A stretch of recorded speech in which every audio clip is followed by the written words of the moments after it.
Il n'y a pas 5, il n'y a pas 10 manières de mesurer finement la tension locative. Il y en a 3. Qu'est-ce que la tension locative? La tension locative, c'est est-ce que quelqu'un voudra bien louer le bien que je souhaite acheter? Ça n'est ni plus ni moins que ça. Si, lorsque vous mettez l'annonce en photo et que vous avez des dizaines et des dizaines d'appels et que vous avez la queue dans l'escalier pour visiter l'appartement, comme on peut le voir dans les grandes villes comme à Paris, ça veut dire que la tension locative est extrême. Si en revanche, vous mettez des très belles photos et que vous mettez le texte de l'annonce et que là, vous avez un appel par semaine et une visite par mois pour l'appartement, là, c'est que votre tension locative est désastreusement basse et donc il est vraiment important de ne jamais acheter un bien immobilier dont la tension locative est trop faible. On peut avoir une tension locative qui va être située sur une échelle de 1 à 10, 10 étant Paris, 1 étant des villes vraiment à fuir. Vous devez être entre 4 et 10, mais jamais en dessous de 4. 4, c'est quoi? C'est lorsque vous avez votre appartement qui est prêt, qui est meublé, vous avez fait des belles photos, vous avez fait un beau texte d'annonce et que vous avez entre 3 et 4 appels semaine, ça suffit pour votre tension locative. Pourquoi? Parce que si vous louez cet appartement en nu, eh bien vous allez avoir 3 mois de préavis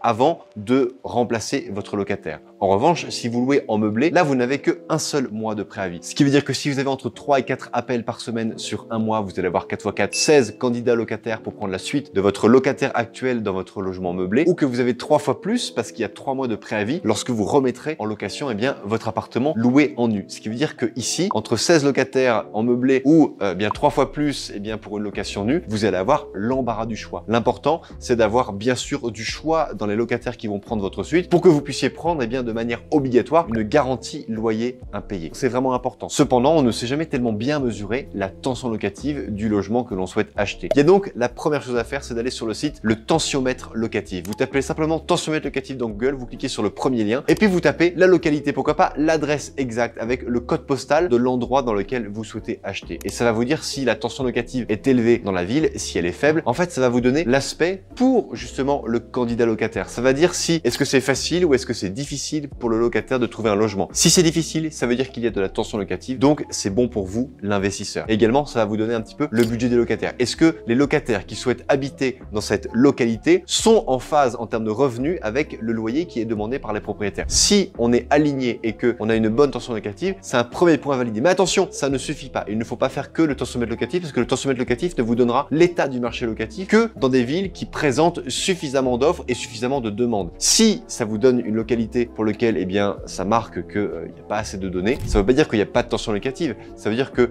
la ville ne présente pas assez d'habitants et n'a pas assez de données pour pouvoir vous donner un résultat fiable. Mais attention, ce n'est pas du tout pour fuir l'argument. C'est pas parce que le tensiomètre locatif ne vous donne pas de données que ça veut dire qu'il n'y a pas de tension locative. Ça veut dire qu'il n'y a pas de données. C'est tout ce que cela veut dire. Ensuite, deuxièmement, vous devez impérativement, je sais que tout le monde n'aime pas cette méthode, mais c'est la seule qui marche vraiment, c'est le sourcing direct. C'est la fausse annonce. Mettez des belles photos, mettez un vrai texte et puis publiez une annonce sur le Bon Coin et voyez un petit peu qui sont les personnes qui vous appellent, quelle est la fréquence d'appel que vous avez, combien de mails vous avez, combien de vues vous avez. Si vous avez simplement des vues mais pas de messages ni d'appels, ça ne vaut rien. Vous devez avoir vraiment des appels, voire des messages qui sont demandés et surtout appelez, honorez les appels que vous avez parce qu'il est vraiment intéressant de regarder quelle est la typologie de gens qui va justement louer votre appartement. Est-ce que ce sont des étudiants? Est-ce que ce sont des parents qui vous appellent pour leurs enfants? Est-ce que ce sont plutôt des jeunes actifs? Est-ce que ce sont des personnes en situation de retraite? Posez un petit peu des questions pour connaître un petit peu la typologie et voir un petit peu quel est le type de locataire qui souhaite louer votre logement. Ça, c'est la deuxième méthode. Et la troisième méthode, c'est une méthode terrain, une méthode directe. Faites le tour des agences immobilières. Faites-vous passer pour un propriétaire qui possède un appartement dans telle rue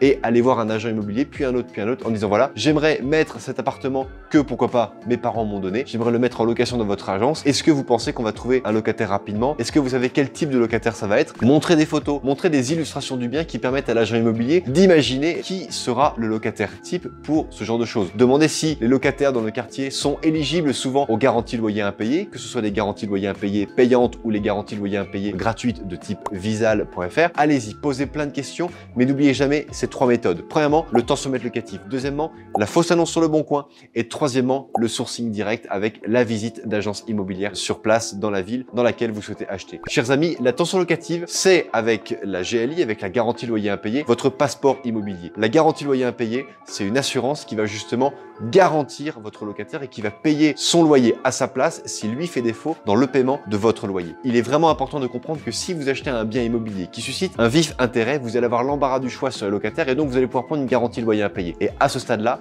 votre banquier comprendra très facilement que c'est le locataire avec une garantie qui va payer le crédit. Ce ne sera pas forcément votre situation que le banquier va regarder, ce sera votre capacité à trouver des biens immobiliers qui vont attirer des locataires pour lesquels les loyers seront garantis. Et ainsi de suite, vous referez une deuxième opération, une troisième, une quatrième. Et ainsi, votre banquier comprendra qu'il aura plus de sécurité à vérifier l'état de votre projet et le type de bien qui va attirer une foule de locataires éligibles aux garanties loyers impayés. Donc ce sont en gros les loyers qui vont payer le crédit qui seront garantis par un cautionnement ou par une garantie loyer impayé, par une assurance privée. Et donc, c'est beaucoup plus important. Ça apportera beaucoup plus de sécurité que votre CDI, que votre CDD, que votre contrat d'intérim, que votre contrat d'intermittent du spectacle, que votre contrat de fonctionnaire, etc., etc. Chers amis, j'espère que cette vidéo vous a plu. J'ai remis ici l'église au milieu du village, mais n'oubliez jamais que l'attention locative est l'un des paramètres les plus importants. Vous devez donc vraiment toujours avoir le petit doigt sur la couture et vérifier que votre bien immobilier va attirer suffisamment de gens pour avoir l'embarras du choix dans vos locataires et prendre des garanties loyers impayés, c'est impératif. Chers amis, merci d'avoir suivi cette vidéo en totalité. Merci de la liker, de la partager, de vous abonner à la chaîne si bien sûr ce n'est pas déjà fait. Et bien sûr, comme d'habitude, n'oubliez pas,